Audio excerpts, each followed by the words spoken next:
Shalom semuanya, ada sukacita hari ini, amin. Oke, mari kita mau siapkan hati kita untuk memuji, kita mau menyembah Tuhan, sebab Tuhan itu baik. Kita masih boleh ibadah sampai saat ini itu karena Tuhan. Meskipun kondisinya memang kurang baik, tapi kita masih diberi kesehatan, kita diberi kekuatan. Oleh karena itu mari kita siapkan hati kita untuk menyembah Tuhan. Sebab itu mari kita satu dalam doa.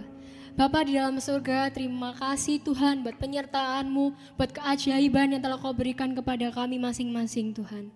Sebentar Tuhan, di pagi hari ini Tuhan kami mau beribadah Tuhan, kami mau mencari wajah-Mu Tuhan, kami rindu akan Engkau. Terima kasih Tuhan, Kau berkati kami Tuhan, Kau layakkan setiap kami yang ada di tempat ini Tuhan. Sertai ibadah kami dari awal, pertengahan hingga pada akhirnya. Kiranya semua yang kami lakukan ini bisa menyenangkan hati-Mu Tuhan, dan bisa menjadi berkat untuk setiap kami ini Tuhan. Di dalam nama-Mu Tuhan, kami siap memuji, kami siap meninggikan nama-Mu Tuhan. Haleluya, amin. Yes, mari kita nyanyikan.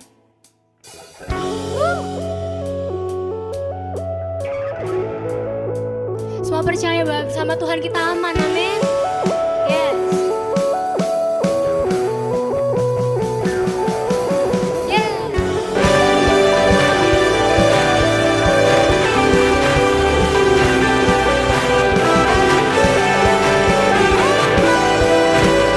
Dalam dekat-Mu kami aman ya Tuhan. Mari kita nyanyikan bersama-sama. Tinggal dekat-Mu ku aman, hidup dalam-Mu ku menang, memegang hidupku di tangan-Mu. Kau meneguhkan langkahku, ku berjalan bersama-Mu, ku berjalan di dalam kekuatan-Mu.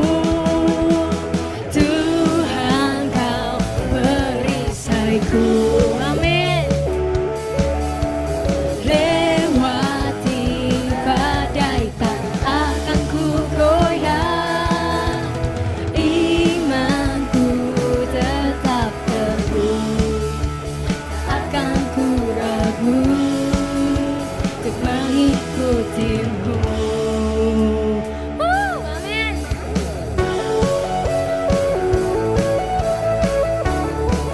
Kami tak akan ragu Tuhan. Tinggal dekat-Mu ku aman, hidup dalam-Mu ku menang, dan memegang hidupku di tangan-Mu. Kau meneguhkan langkahku, kami mau berjalan bersama-Mu Tuhan. Ku berjalan di dalam kekuatan-Mu.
mengikutimu.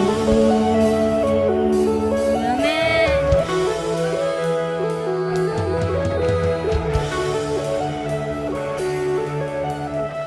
Kami takkan ragu Tuhan.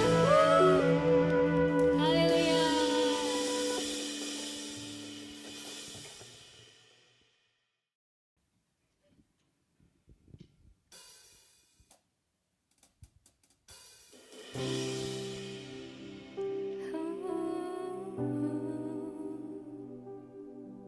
Terima kasih Tuhan, terima kasih Tuhan, karena Engkau sungguh baik Tuhan. Kasih-Mu tiada henti-hentinya untuk setiap kami Tuhan.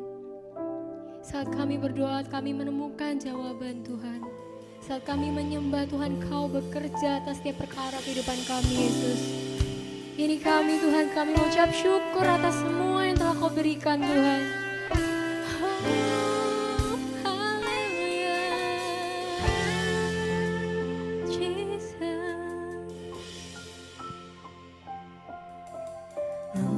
Engkaulah jawaban di setiap doaku saat ku menyembah, Roh-Mu bekerja.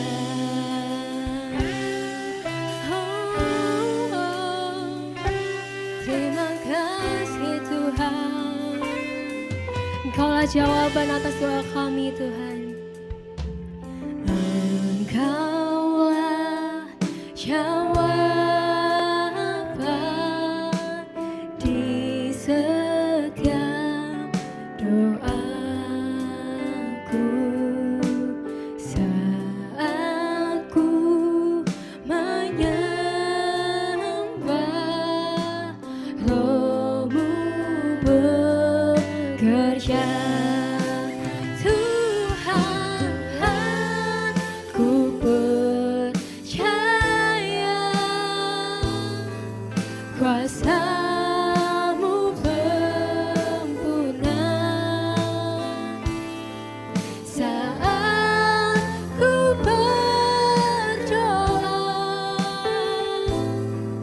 Kuasa-Mu bekerja.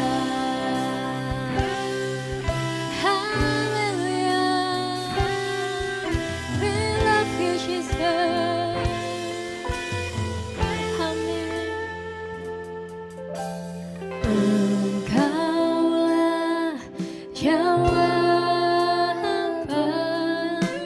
di setiap doaku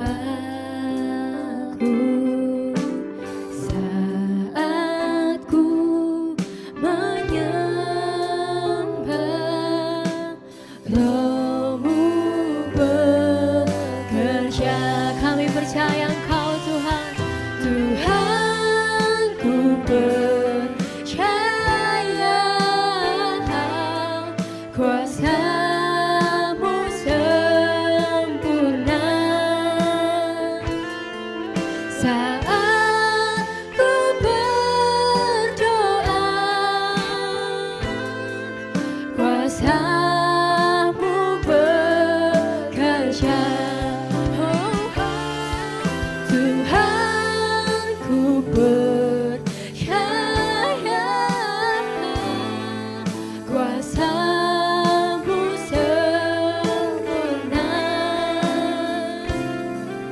saat ku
nyanyikan bersama-sama.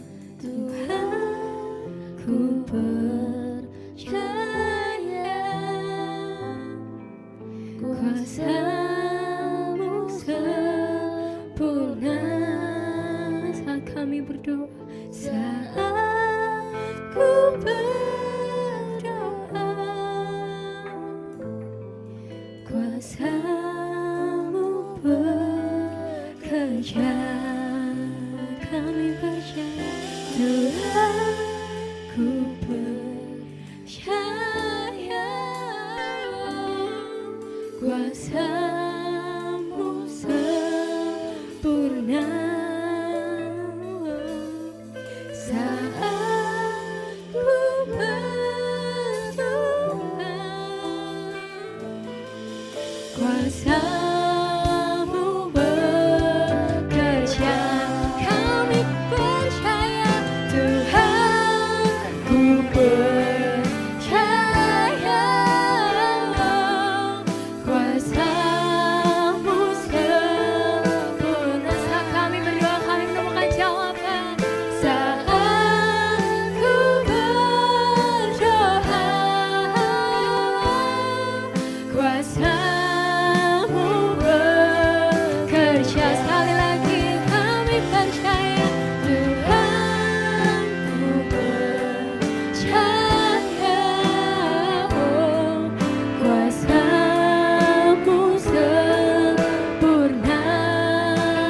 Ini kami Tuhan, kami berdoa, amin. Kuasa-Mu bekerja, kuasa-Mu Tuhan, kuasa-Mu bekerja, kuasa-Mu bekerja. Terima kasih Tuhan, terima kasih Yesus. Kami percaya Tuhan, kami percaya, kami tinggikan.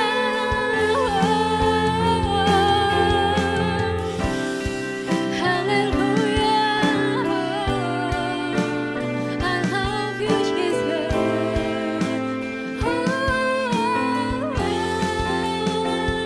Kami percaya Kau baik Tuhan. Ini kami Yesus, terima kasih buat jawaban. Kami tinggikan, haleluya. Thank you Jesus. Glory bagimu, bagimu segala kemuliaan.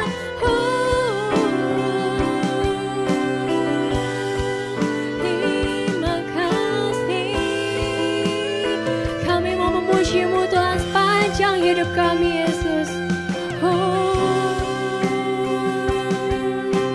Terima kasih Jesus.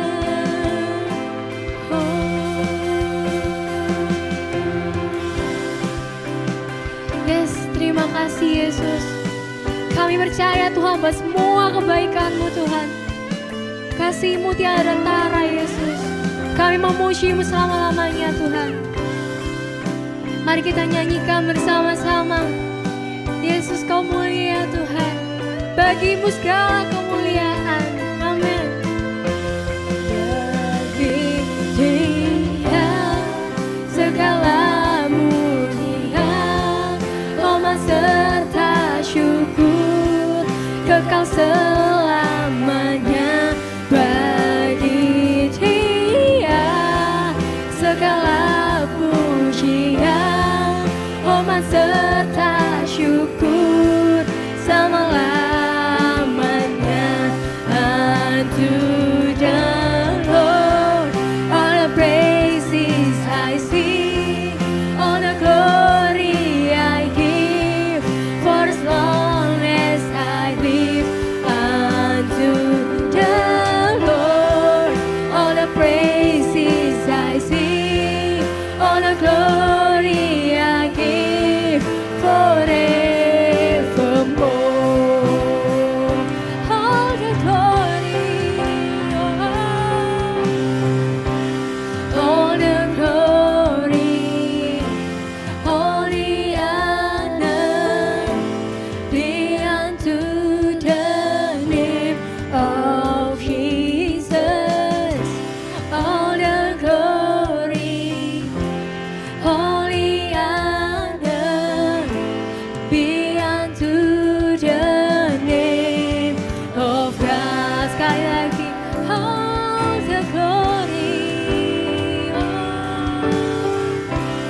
Shalom semua teman-teman, teenager dan juga youth, House of Grace yang ada di Surabaya dan semua satelit dimanapun kita berada. Senang sekali pada siang hari ini kembali kita boleh bersekutu, menyembah Tuhan.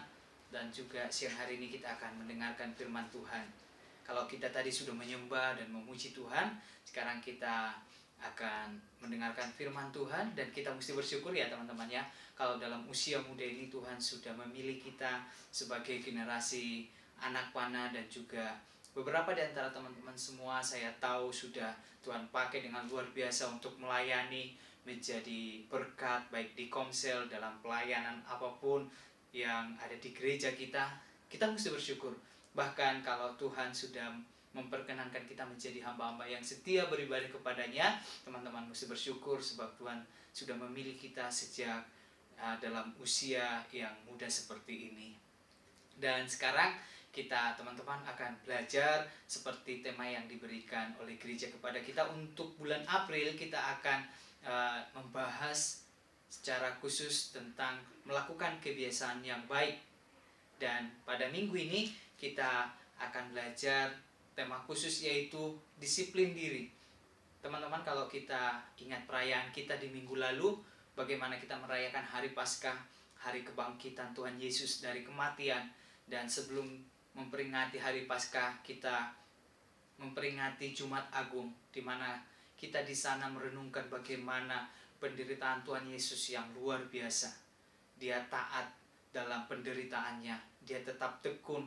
Dia ketika Tuhan menuntut dia menjadi korban, mengorbankan Yesus Kristus menjadi korban di atas kayu salib supaya kita orang berdosa dibenarkan Tuhan, supaya kita orang-orang yang berdosa ditebus oleh darah Tuhan Yesus.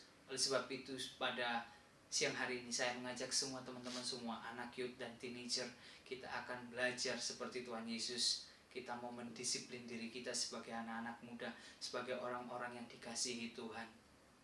Dan siang hari ini kita mau baca kebenaran firman Tuhan sama-sama dalam Ibrani 12 ayat 1 sampai dengan ayat yang ketiga. Saya akan bacakan buat kita semua.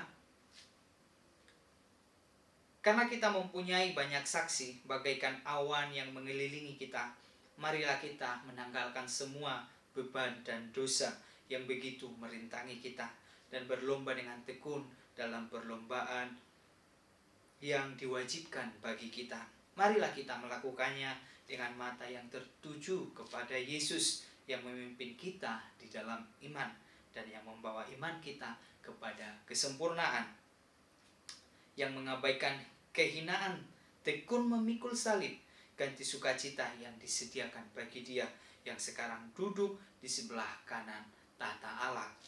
Ingatlah selalu akan Dia, Yesus Kristus, yang tekun menanggung bantahan yang sehebat itu terhadap dirinya dari pihak orang-orang berdosa, supaya kamu jangan menjadi lelah dan putus asa. Haleluya. Teman-teman, sekali lagi, pada Jumat Agung kita sudah menyaksikan bagaimana Tuhan Yesus taat dalam penderitaannya. Dia melakukan segala apa yang dikehendaki Bapa dalam hidupnya, hanya dengan satu tujuan, supaya kasih Bapa yang besar itu nyata dalam hidup kita sebagai orang-orang berdosa, sehingga kita dibenarkan oleh penebusan darah Yesus Kristus. Oleh sebab itu jangan pernah bosan-bosan, jangan pernah merasa rugi ketika kita terus belajar tentang firman Tuhan, sebab Tuhan sudah menggantikan semuanya bagi kita dengan kematiannya di atas kayu salib.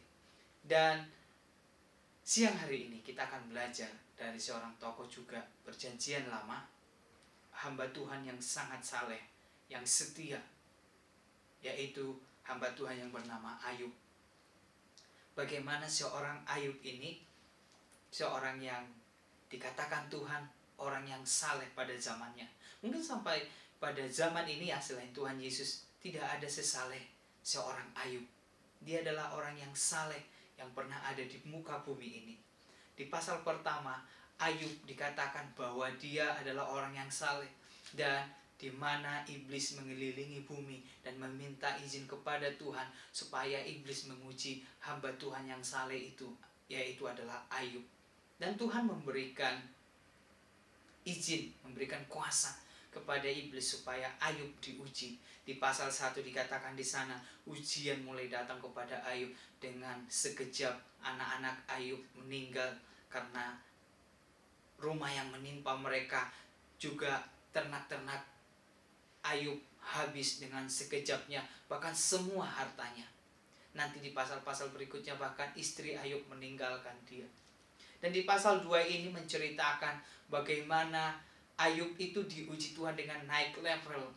Ujian Ayub sekarang sudah naik tingkat. Kalau tadi iblis sudah menguji Ayub dengan kehilangan semua harta anak-anaknya, sekarang iblis meminta kuasa kembali kepada Tuhan supaya Ayub diuji dengan apa, teman-teman? Supaya di Ayub ini diberikan sakit penyakit. Dan Tuhan memberikan kuasa kepada iblis supaya Ayub ini diberikan ujian dengan sakit penyakit. Sekarang Ayub menderita penyakit yang sangat parah, yang sangat berat. Mungkin kalau dikatakan secara medis pada saat ini itu bisa diibaratkan seperti kanker kulit yang ganas, di mana Alkitab menceritakan sampai Ayub harus menggaruk kulitnya dengan beling karena begitu parahnya penyakit kulit yang dialami, teman-teman. Dalam pemikiran iblis, ketika Ayub ini diuji dengan sakit penyakit, maka dalam pemikiran iblis, maka Ayub akan mulai mengeluh kepada Tuhan, maka Ayub akan mulai protes kepada Tuhan, maka Ayub barangkali akan meninggalkan Tuhan. Tetapi Alkitab menceritakan dalam kesemuanya itu Ayub tetap mengucap syukur. Ini adalah iman yang luar biasa, teman-teman. Bagaimana Ayub memperlihatkan ketekunannya, dia tetap melakukan yang baik di hadapan Tuhan. Dengan semuanya yang Tuhan izinkan terjadi dalam hidupnya, dia tetap melakukan yang baik dalam hidupnya. Apa yang berkenan di hadapan Tuhan, dia tetap tekun dalam kesalehannya. Memang tidak semua orang akan diuji seperti Ayub. Mungkin ujian kita tidak akan sama dengan Ayub, apalagi kita anak-anak muda. Mungkin tantangan yang sering kita alami tidaklah seperti apa yang dialami Ayub. Tapi saya mengatakan seperti ini, teman-teman. Kita sebagai anak-anak Tuhan, sebagai anak-anak muda, Tuhan berdaulat penuh atas hidup kita. Tuhan berhak, Tuhan berdaulat untuk menguji kita sebagai anak-anaknya dalam bentuk hal apapun. Oleh sebab itu kita perlu belajar sejak dini. Kita mau mendisiplin diri kita seperti Ayub. Kalau nanti kita lihat mengapa Ayub bisa merespon dengan baik, itu bukan moro-moro Ayub menjadi baik, tidak. Tetapi karena dia sudah mendisiplin dirinya sejak dari awal. Karena Tuhan mengatakan dia adalah hamba Tuhan yang sangat saleh. Barangkali Tuhan akan menguji kita dengan porsi yang berbeda. Oleh sebab itu, kita perlu tahu bahwa Tuhan berhak menguji diri kita dalam bentuk hal apapun.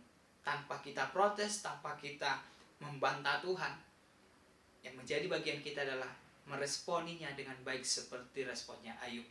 Oleh sebab itu kita harus belajar mendisiplin diri kita, mengenal Tuhan mulai dari saat ini. Seperti apa nanti sikap kita ketika Tuhan mau menguji kita? Satu hal yang kita perlu ketahui, ketika Tuhan menguji kita, memproses kita menurut kehendak Tuhan, apapun bentuk prosesnya, ingatlah bahwa tujuannya tetap adalah hal yang mulia dalam diri kita. Tujuannya adalah supaya kita lebih naik level lagi. Tujuannya adalah supaya kita lebih berharga lagi di mata Tuhan. Oleh sebab itu kita perlu belajar pada siang hari ini. Teman-teman, kita akan belajar secara cepat bagaimana Ayub mendisiplin dirinya ketika dia diuji oleh Tuhan. Seperti tadi kita kalau lihat Tuhan Yesus memang sudah melakukannya semuanya dengan sempurna. Kita mau melihat Ayub sebagai manusia yang terbatas dalam kesalehannya, bagaimana dia mendisiplin dirinya, dan ini menjadi pelajaran bagi kita. Mari kita buka Alkitab kita dalam Ayub pasal 2. Ayub pasal 2 teman-teman. Ayatnya yang ketiga pertama. Maaf. Ayub pasal 2. Poin pertama adalah dalam ayat yang ketiga. Bagaimana Ayub mendisiplin dirinya ketika dia diuji oleh Tuhan. Yang pertama adalah Ayub tetap bertekun melakukan yang baik di hadapan Tuhan. Ayat yang ketiga dikatakan seperti ini. Firman Tuhan kepada iblis, apakah engkau memperhatikan hambaku Ayub? Sebab tiada seorang pun di bumi seperti dia, yang demikian saleh dan jujur, yang takut akan Allah dan menjauhi kejahatan. Ia tetap tekun dalam kesalehannya, meskipun engkau telah membujuk aku melawan dia untuk mencelakakan dia tanpa alasan. Teman-teman, seperti di awal tadi saya katakan, bahwa di pasal pertama, iblis telah meminta kuasa dari Tuhan untuk menguji Ayub. Pikir iblis, Ayub akan berubah menjadi orang yang tidak saleh. Tadinya dia saleh supaya dia berubah setia kepada Tuhan. Tetapi Tuhan mengatakan kepada iblis, engkau sudah melihat kan bahwa hambaku itu tetap saleh. Tidak ada sesaleh dia. Tidak ada seorang pun yang saleh seperti dia di muka bumi. Sekarang apa yang engkau mau, kata Tuhan kembali kepada iblis. Sebab iblis sudah melihat ketika Ayub diuji, dia tetap melakukan kebaikan, apa yang benar di mata Tuhan. Dia tidak berubah setia, dia tetap tekun dalam kesalehannya. Dan sekarang Tuhan mengatakan kembali kepada iblis yang kedua kalinya bahwa Ayub adalah hamba Tuhan yang saleh dan jujur. Ketika Ayub ditekan, ketika cobaan ujian datang dalam hidupnya, Ayub tidak langsung lari dari Tuhan. Ayub tidak berpaling dari Tuhan. Itu memang tujuan dari si iblis, supaya Ayub lari, supaya Ayub itu meninggalkan Tuhan. Tetapi yang terjadi nyatanya adalah Ayub tetap setia melakukan yang baik di mata Tuhan. Setia melakukan yang baik dalam hidupnya. Ketika Tuhan mengizinkan ujian dalam hidup kita, saya katakan tadi, ujian kita mungkin tidak sama dengan Ayub. Beda level teman-teman, apalagi kita yang masih kuliah, masih kerja, masih banyak anak muda. Ujian kita pasti masih kebanyakan dalam kehidupan kita pribadi. Tetapi bagaimana kita mau menyikapi itu semua? Tuhan mau melihat kita, apakah kita mau berubah setia atau kita tetap melakukan yang baik. Sebagai salah satu contoh sederhana bagi teman-teman, ketika teman-teman sudah mulai digesek di dalam komunitas teman-teman, mungkin di kelas, mungkin dalam pekerjaan, satu tim. Ketika teman-teman mulai diuji, apakah teman-teman sudah mulai berubah setia atau tetap melakukan yang baik? Ingatlah, Tuhan mau kita tetap melakukan yang baik dalam hidup kita. Jangan jadi berubah setia melakukan yang baik. Sekalipun orang menggesek kita dengan melakukan yang jahat kepada kita, ayo jangan kita balas kejahatan dengan kejahatan, tetapi kita tetap melakukan yang baik. Ayub yang begitu parah tantangannya, begitu berat tantangannya, dia tetap tekun dalam kesalehannya, dia tetap melakukan yang baik dalam hidupnya. Yang kedua, bagaimana dia mendisiplin dirinya. Yang kedua, dia tidak mau diprovokasi. Dia tidak mau diprovokasi oleh siapapun. Ayat yang ke-9. Ayat yang ke-9 dikatakan seperti ini. Maka berkatalah istrinya kepadanya, masih bertekunkah engkau dalam kesalehanmu? Kutukilah Allahmu itu dan matilah engkau. Coba teman-teman, harusnya istri Ayub menjadi seorang penolong, menjadi seorang penghibur yang akan menguatkan Ayub ketika Ayub mengalami semuanya itu. Dan sekarang Ayub kondisinya sudah mengalami sakit penyakit.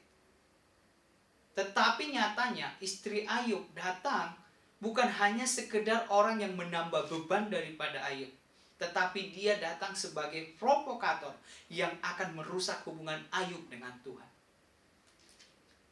Tetapi kita lihat respon Ayub. Ayub tidak mau diprovokasi oleh istrinya. Ayub tidak mau mendengarkan hal yang tidak baik dari istrinya. Ayub tetap lebih percaya kepada Tuhan. Apa yang menjadi pelajaran bagi kita dari poin kedua teman-teman?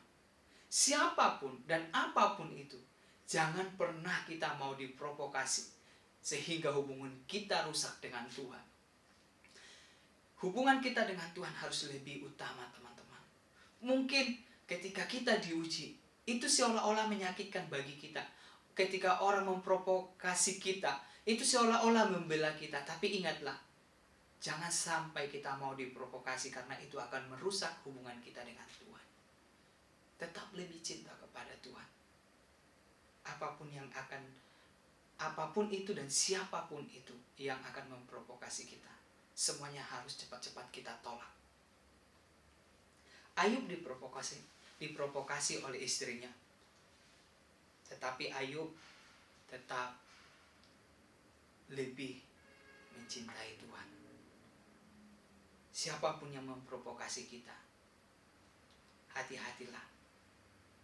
Jangan mau terprovokasi, karena itu akan merusak hubungan kita dengan Tuhan. Jangan pernah engkau merasa takut ketika engkau akan kehilangan teman-temanmu. Bahkan yang engkau anggap itu sahabat bagimu. Jikalau mereka menjadi provokator antara engkau dengan Tuhan, segeralah engkau sadar dan jangan lebih takut kehilangan mereka. Jangan takut kehilangan kebahagiaan yang ada di dunia ini, yang ada di luar Tuhan. Sebab kalau kita terlebih cinta kepada Tuhan, tidak mau diprovokasi, maka Tuhan sanggup menggantikan semua kebahagiaan itu lebih daripada apapun yang kita pikirkan dan kita harapkan. Amin. Oleh sebab itu, sekali lagi, jangan pernah mau diprovokasi oleh apapun dan oleh siapapun yang akan bisa merusak hubungan kita dengan Tuhan. Dan yang ketiga, apa yang dilakukan Ayub untuk mendisiplin dirinya ketika Tuhan menguji dia?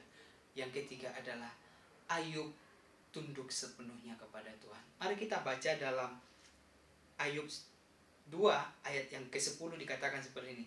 Tetapi jawab Ayub kepadanya, ini kepada istrinya, teman-teman. Engkau berbicara seperti perempuan gila.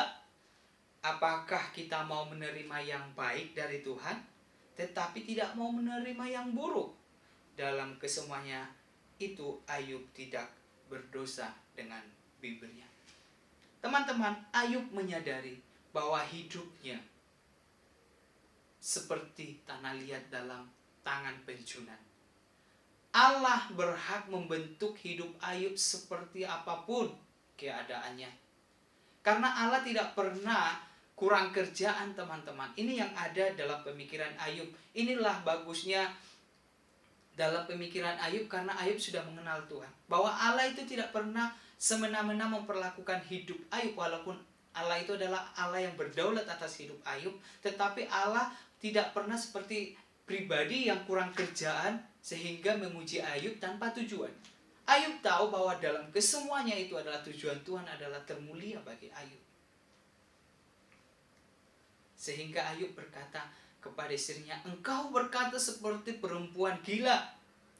Mengapa engkau hanya menerima yang baik dari Tuhan, tetapi engkau tidak mau menerima yang buruk? Artinya gini, Ayub mau mengatakan Tuhan itu adalah Allah yang berdaulat atas hidup Ayub dan istrinya. Demikian dengan atas hidup kita, teman-teman. Jadi ketika Tuhan menguji hidup kita, ada sesuatu yang buruk Tuhan izinkan dalam hidup kita, kita tidak berhak protes kepada Tuhan. Karena itu adalah prosesnya Tuhan bagi kita. Sekarang adalah respon kita. Apakah kita mau meresponinya dengan baik, atau kita meresponinya dengan pemikiran yang salah? Kalau kita sudah siap menerima ujian dari Tuhan, maka kita akan naik kelas. Saya rasa tidak ada ya teman-teman di sekolah atau dimanapun orang naik kelas tanpa ujian. Semuanya dikasih ujian dulu. Karena kalau kita tidak lulus ujian, kita naik, maka nanti pelajaran yang di level yang lebih tinggi itu akan menjadi sebuah penyakit tekanan bagi kita. Kita harus lulus ujian dulu supaya kita bisa naik level dan kita sanggup dalam kelas yang selanjutnya. Karena di sana akan lebih berat lagi, seperti itu, akan lebih dalam lagi, seperti itu, teman-teman. Oleh sebab itu, apakah kita mau meresponi seperti Ayub? Kita mau tunduk kepada Tuhan. Apapun sekarang proses teman-teman, yang menurut teman-teman mungkin itu kurang mengenakan bagi teman-teman. Simpel saja, di dalam rumah, dalam keluarga, maksud saya, teman-teman, ketika orang tua menyarankan sesuatu hal yang baik kepada teman-teman, mungkin orang tua teman-teman menyarankan supaya teman-teman itu sekolah di sekolah A, B, C dan sebagainya. Terus ada peraturan di rumah, jam belajar ditentukan orang tua, jam keluar malam ditentukan orang tua, ibadah harus ikut orang tua. Mungkin itu seperti mengekang teman-teman semua, tapi percayalah, itu adalah sebuah proses yang sangat mulia dari orang tua. Dan itu yang dipakai Tuhan untuk memproses teman-teman, sehingga teman-teman nanti akan muncul seperti emas yang begitu berharga. Kalau teman-teman mau harga teman-teman nanti seperti emas yang begitu mulia, maka teman-teman juga harus mau mengikuti prosesnya. Sadarilah, hidup kita ini adalah tanah liat di tangan penjuna. Tuhan berhak memproses diri kita. Seperti seorang penjuna yang membentuk sebuah guci ya, ataupun perhiasan apapun, hiasan apapun dari tanah liat. Tanah liat tidak akan pernah bisa protes kepada sang penjunan.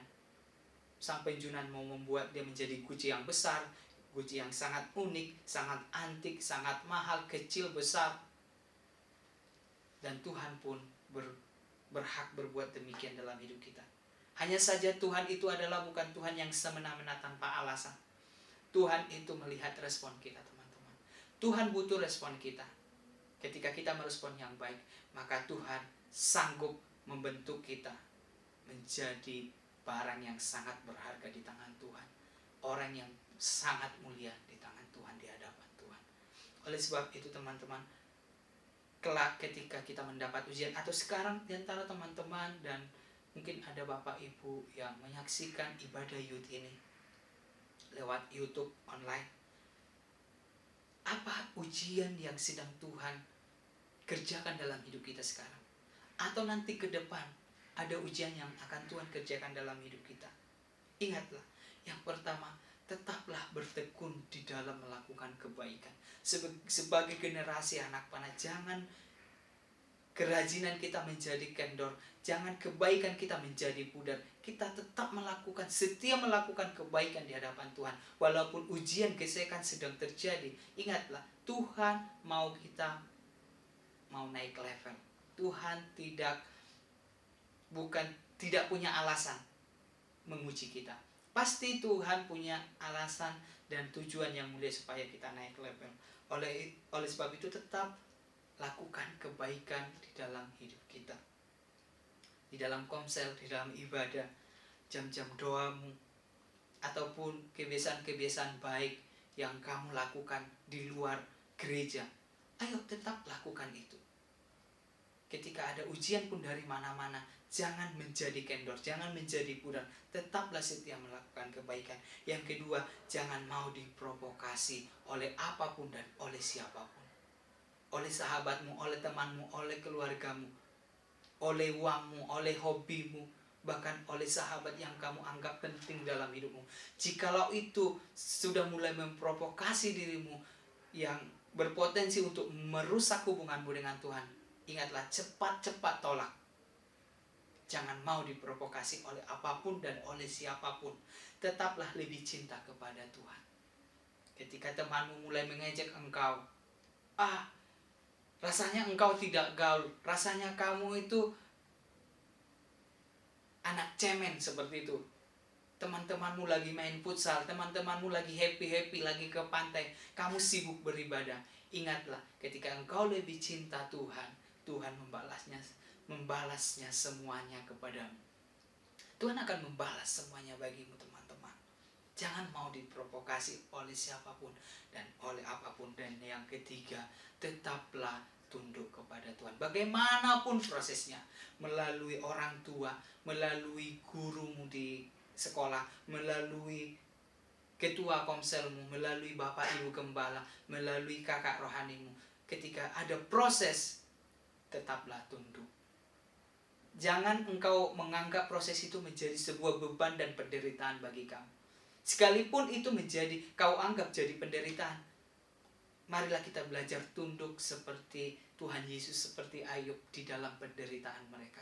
Karena semuanya itu akan mendatangkan kemuliaan bagi saya dan bagi teman-teman semua.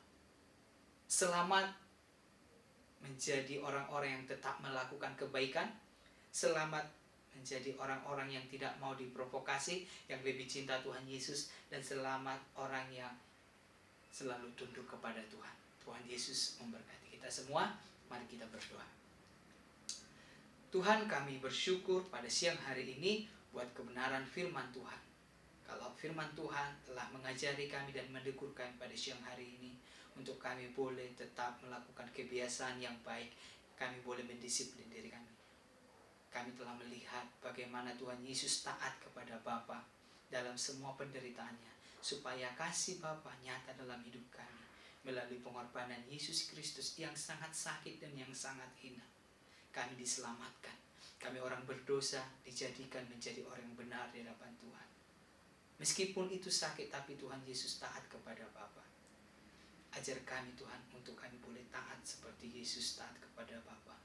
Dan ajar kami seperti Ayub yang selalu bertekun dalam kesalehannya, tetap melakukan kebaikan, tidak mau diprovokasi oleh siapapun, bahkan istrinya sendiri. Dia terlebih cinta dan mengenal Tuhan. Dan ajar kami seperti Ayub untuk boleh tetap tunduk kepada Tuhan. Kami mau menghidupi firman ini. Tolong kami ya Roh Kudus. Hamba berdoa buat semua anak muda, youth dan teenager GB House of Grace yang ada di Surabaya dan semua satelit. Bahkan mungkin ada orang tua kami yang ikut beribadah bersama-sama kami lewat ibadah youth online. Biar kiranya Tuhan menolong kami, sehingga kami menjadi orang-orang yang tetap melakukan kebaikan. Kami tetap taat seperti Tuhan Yesus yang taat, dan Ayub yang tetap bertekun dalam imannya. Dan kami menjadi berkat dimanapun kami berada Tuhan. Semua anak-anak muda kemanapun mereka pergi, mereka boleh melayani Tuhan. Dan dimanapun mereka bergaul, mereka menjadi berkat. Terpujilah Tuhan, bagimu hormat, pujian dan kemuliaan. Dalam nama Yesus kami terima berkat Tuhan. Haleluya. Amin. Terima kasih teman-teman. Sampai bertemu dalam ibadah selanjutnya. Tuhan Yesus memberkati kita semua. Teman-teman semua, kita hari ini sudah memuji Tuhan. Kita sudah mendengarkan firman Tuhan. Kakak percaya kalau Tuhan sedang bekerja terus dalam hidup kita. Jangan lupakan firman Tuhan hari ini. Terus renungkan dan lakukanlah firman Tuhan yang ada pada hari ini. Sebelum menutupnya dalam doa berkat, jangan lupa kalau yang belum ikut komsel, ayo ikut komsel. Tanyakan sama gembala area atau tanya sama Bapak Gembala di gereja kalian. Aku ini enaknya komsel di mana ya? Jangan lupakan komunitasmu. Terus melekat terus dalam Tuhan melalui komunitas-komunitas kita. Yang kedua juga, kalau kita punya papa mama juga, ayo kita doakan mereka terus. Mungkin ada papa mama kita yang sedang berjuang dalam pekerjaan mereka. Kita doakan mereka. Ayo kita berdoa sungguh-sungguh juga hari ini. Tuhan, terima kasih buat ibadah online yang berlangsung pada hari ini Tuhan. Tuhan, kami bersyukur Tuhan sudah berserta dengan kami mulai dari awal sampai pada akhirnya. Terima kasih Tuhan. Tuhan, kami mau sepakat berdoa untuk gereja kami House of Grace. Tuhan, biarlah Tuhan sendiri yang bertata atas gereja kami dan terjadilah kehendak-Mu Tuhan dalam gereja kami. Tuhan, kami tidak lupa berdoa untuk kota kami Surabaya, untuk bangsa kami Indonesia. Tuhan, kami bersatu hati mendoakan di dalam nama Yesus. Tuhan, memulihkan bangsa dan negara kami Tuhan. Tuhan berkati Bapak Presiden Jokowi, jajaran-jajaran di bawahnya, dan sampai yang terendah Tuhan. Tuhan yang menyertai, Tuhan yang memberikan hikmat dan roh takut akan Tuhan. Menyertai kami semua. Tuhan, kami berdoa juga virus corona ini hilang dari Indonesia. Tuhan, kami boleh beribadah kembali bersama-sama. Kami boleh melakukan aktivitas kami seperti biasa Tuhan. Terima kasih Tuhan Yesus. Terima kasih Tuhan Yesus. Baik buat kami. Tuhan, kami juga berdoa untuk kedua orang tua kami, untuk sahabat-sahabat kami juga yang mungkin lagi mengalami kesusahan. Tuhan yang menjaga, Tuhan yang memberkati kami semua Bapa. Terima kasih Tuhan. Tuhan, berkat-Mu turun ke atas setiap kami. Oh Tuhan, penghiburan bagi yang susah juga Tuhan. Oh Tuhan, kekuatan, kesembuhan bagi yang sakit turun ke atas setiap kami Tuhan. Dan biarlah damai sejahtera-Mu daripada tempat yang maha tinggi menyertai kami semua Bapa. Di dalam nama Tuhan Yesus Kami berdoa dan mengucap syukur. Haleluya. Amin. Terima kasih, Tuhan Yesus memberkati.